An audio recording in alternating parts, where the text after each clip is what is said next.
متعلق اور فلاں کے متعلق، لیکن وہ جو 150 بلین صرف ہم سود میں ادا کرتے ہیں، وہ کیوں ادا کر رہے ہیں اس کے متعلق کوئی کچھ نہیں کہتا۔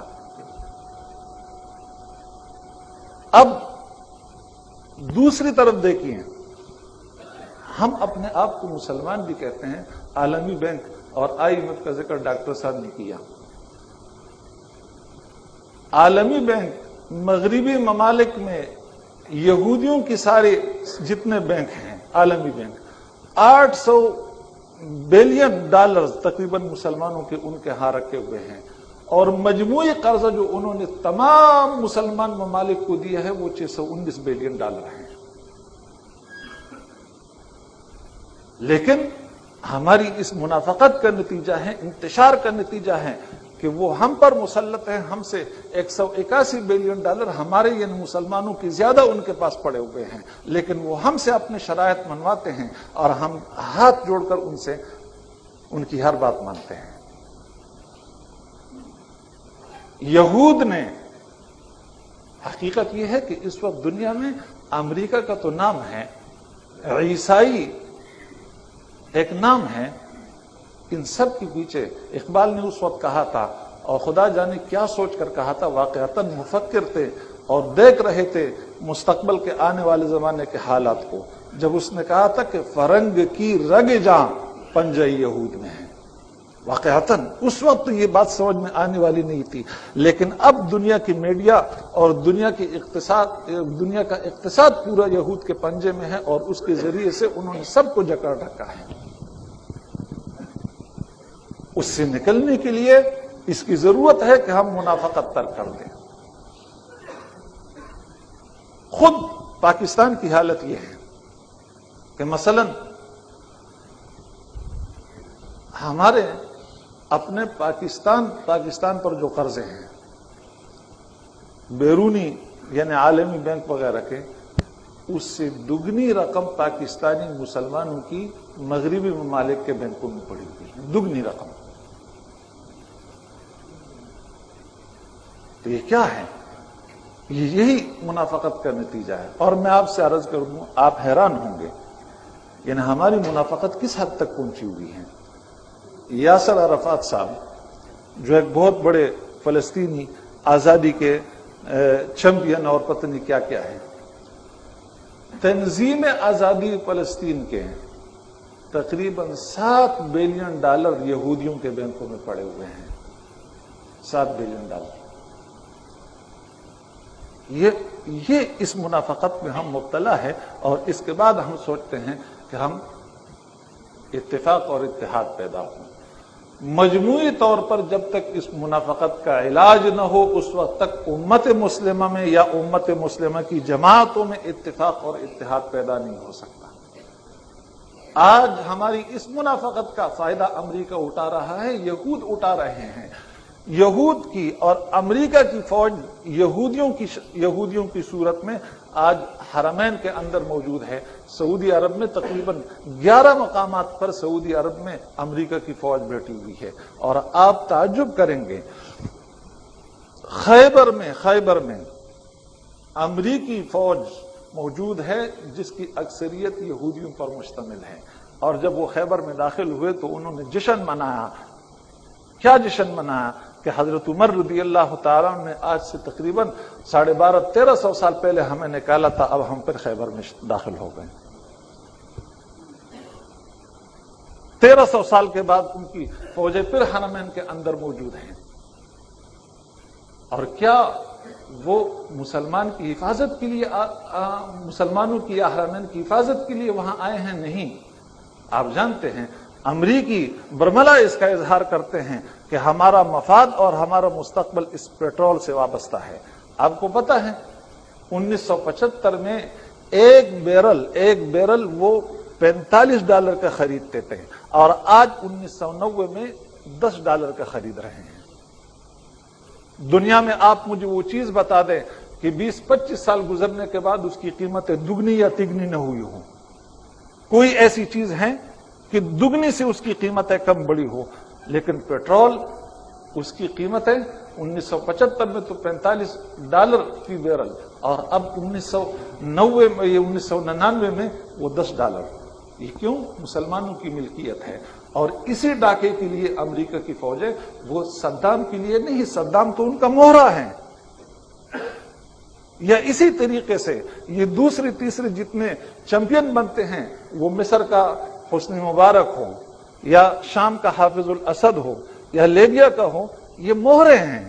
یہ تو ان کے وہ علامتی قسم کے بت ہیں کہ ان کا یوں سمجھیے کہ ان کی لگام یا یہ جس داغے سے بندھے ہوئے ہیں وہ ان کے ہاتھ میں ہیں۔ جب امریکہ چاہتا ہے وہ داغا کھینچتا ہے، یہ ہل جاتے ہیں۔ امریکہ پھر انہیں ڈراتا ہے کہ دیکھو صدام تمہیں یہ کرے گا۔ امریکی فوجیں مزید 5-10 سال کے لیے وہاں رہ جاتی ہیں۔ ایک امریکی فوجی جو امریکہ میں اگر $1,000 کا ملازم تھا تو سعودی عرب سے آج اس کے 2,000 نہیں بلکہ $3,000 اس کی تنخواہ وصول کی جا رہی ہے۔ اور آج وہ دنیا کی وہ مملکت کی جو مالدار ترین مملکت تھی، کویت کی یا سعودی عرب کی، وہ عالمی بینک سے قرض لینے پر مجبور ہو گئے۔ یہ اس منافقت کا نتیجہ ہے۔ یہ تمام اس منافقت کا نتیجہ ہے جو ہمارے اندر قومی طور پر ہمارے اندر یہ مرض، جس مرض میں ہم مبتلا ہیں۔ یہ صورت اگر برقرار رہے گی تو کبھی بھی امت کے اندر اتفاق اور اتحاد پیدا نہیں ہو سکتا۔ اس منافقت کے خلاف جہاد کرنا ہوگا، اور یہ جو منافق ہم پر مسلط ہے، سب سے پہلے ان کے خلاف اٹھ کر مسلح جہاد کرنا ہوگا۔ میں قلم کا جہاد نہیں کہہ رہا ہوں، زبان کا جہاد نہیں کہہ رہا ہوں، بہت کر چکے ہم، بہت کر چکے قلم کا جہاد، بہت کر چکے زبان کا جہاد۔ اب ان کا علاج سوائے اس کی کچھ نہیں۔ اگر مسلمان نوجوانوں میں قوت ہے تو اٹھ کر ان کا گلا دبا دے۔ یہ سروں کی فصل پک چکی ہے اور یہ گرنے کے لیے تیار ہے۔ اگر اس کی قوت ہے تو آپ اٹھ جائیے، آنے والا مستقبل آپ کا ہے، وہ آپ کا قدم چومنے کے لیے تیار ہے۔ اگر یہ قوت نہیں ہے، مسلح جہاد کا نام نہیں لیتے، تو میرے بھائی کچھ بھی نہیں ہوگا، کچھ بھی نہیں ہوگا۔ اب ہمارے ڈاکٹر صاحب کے پروفیسر صاحب کی بات چل رہی تھی الیکشن پر اور فلاں پر، میں اس میں پڑھنا نہیں چاہتا، لیکن عرض کرتا ہوں کہ پارلیمانی جمہوریت، اس کو آپ چاہے اسلامی جمہوریت کا نام دے دیں، چاہے قرآنی جمہوریت کا نام دے دیں، لیکن بقول اقبال جمہوریت ایک طرز حکومت ہے کہ جس میں بندوں کو گنا کرتے ہیں، تولا نہیں کرتے، اس میں گنے جاتے ہیں لوگ، اس کے ذریعے سے یہی کچھ ہوگا جو ہو رہا ہے۔ اور پروفیسر صاحب سے بہت ادب کے ساتھ میں عرض کرتا ہوں، اگر ان وڈیروں کو، ان جاگیرداروں کو یہ محسوس ہو کہ جماعت اسلامی کے ذریعے سے ہم اقتدار کے دروازے تک پہنچ سکتے ہیں، خدا کی قسم یہ کل آپ کے دروازے پر کھڑے ہوں گے، یہ کل آپ کے دروازے پر کھڑے ہوں گے۔ اس مصنوعی جمہوریت کے ذریعے سے مجھے معاف فرمائیے، یہودیوں کی ایک سازش یہ ہے کہ کچھ ایسی اصطلاحات ہمارے اندر رائج کر دی ہے جس کا مفہوم ہم خود بھی نہیں سمجھتے، بہت خوشکن قسم کے الفاظ میں لپیٹ کر وہ اصطلاحات ہمیں دی گئی ہیں اور ہم اس کو استعمال کرتے ہیں، لیکن اس کی حقیقت سے ہم واقف نہیں ہوتے۔ اور مجھے معاف فرمائیے کہ ان میں سے ایک جمہوریت کی اصطلاح ہے۔ آپ اختلاف کا حق رکھتے ہیں، یقیناً اختلاف کرتے ہوں گے، میں صرف اپنی رائے کا اظہار کر رہا ہوں۔ تو خلاصہ یہ کہ اس اتفاق اور اتحاد کے لیے، چاہے وہ جماعتوں کے درمیان ہو، چاہے وہ افراد کے درمیان ہو، امت کے اندر ایک تو جہاد کا جذبہ بیدار کرنا ہوگا۔ دوسری بات یہ کہ امت کے اندر جو منافقت مجموعی لحاظ سے آ چکی ہے، اس کو ختم کرنا ہوگا۔ اور تیسری چیز، ایثار کی ضرورت ہے اتفاق اور اتحاد کے لیے۔ اس کے لیے آپ کو اپنی حیثیت چھوڑنی ہوتی ہے، اپنی حیثیت چھوڑنی ہوتی ہے، تب پھر امت کے اندر اتفاق اور اتحاد پیدا ہوتا ہے۔ یہ اہل علم بیٹھے ہیں، آپ حضرات میں بھی بہت سارے ہوں گے۔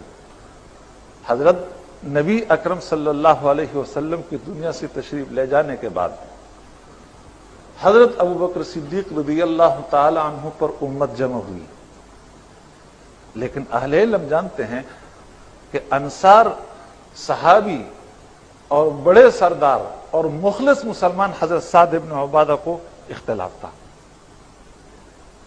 کیوں ڈاکٹر صاحب اختلاف تھا؟ یعنی لیکن جب امت مجتمع ہوئی، یہ ایثار ہیں، وہ مدینہ سے اٹھ کر دمشق گئے اور ان کی انتقال تک کسی کو یہ معلوم نہیں ہوا کہ سعد بن عبادہ کوئی شخص موجود بھی ہے دنیا میں یا نہیں۔ اس کو ایثار کہتے ہیں۔ حضرت خالد بن ولید جیسا جرنیل، حضرت عمر کی رائے ان کی متعلق یہ تھی کہ انہیں معزول کیا جائے، اس کے اسباب میں ذکر عرض نہیں کرنا چاہتا۔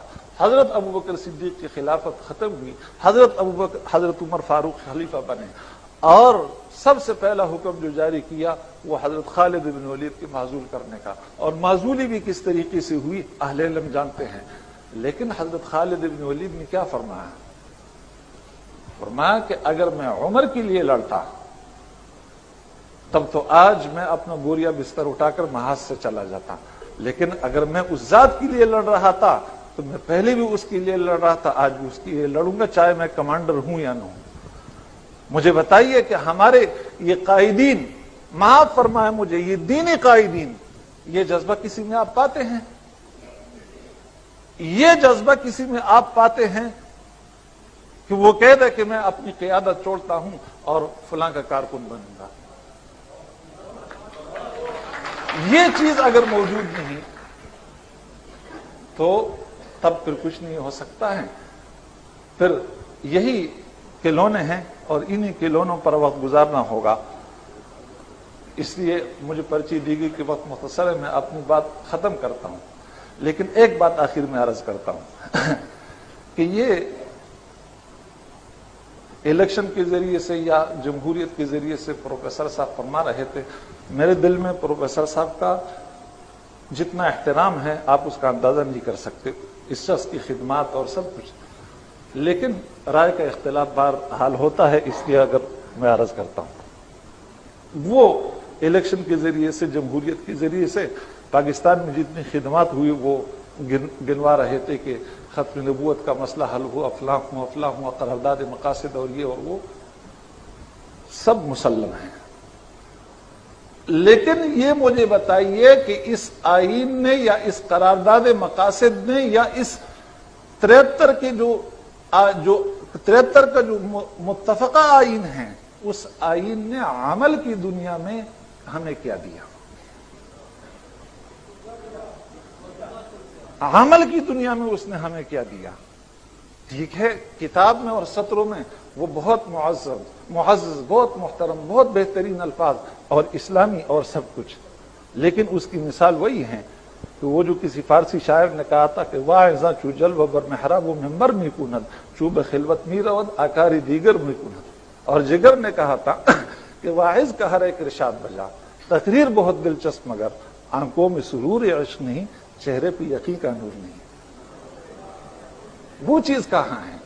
عمل میں اس آئین نے یا اس قرارداد نے یا اس فلانے اور اس فلان نے عمل کی دنیا میں ہمیں کیا دیا؟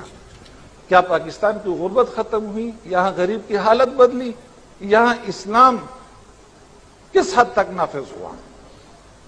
آپ سمجھتے ہیں اور بہتر سمجھتے ہیں کہ قیادت کی تبدیلی سے انشاءاللہ بہت کچھ ہوگا، اور ہم بھی امید رکھتے ہیں، لیکن حقیقت یہ ہے کہ جب تک امت کے اندر جذبہ جہاد بیدار نہیں ہوگا اس وقت تک قیادت کی تبدیلی سے بھی کچھ نہیں ہوگا۔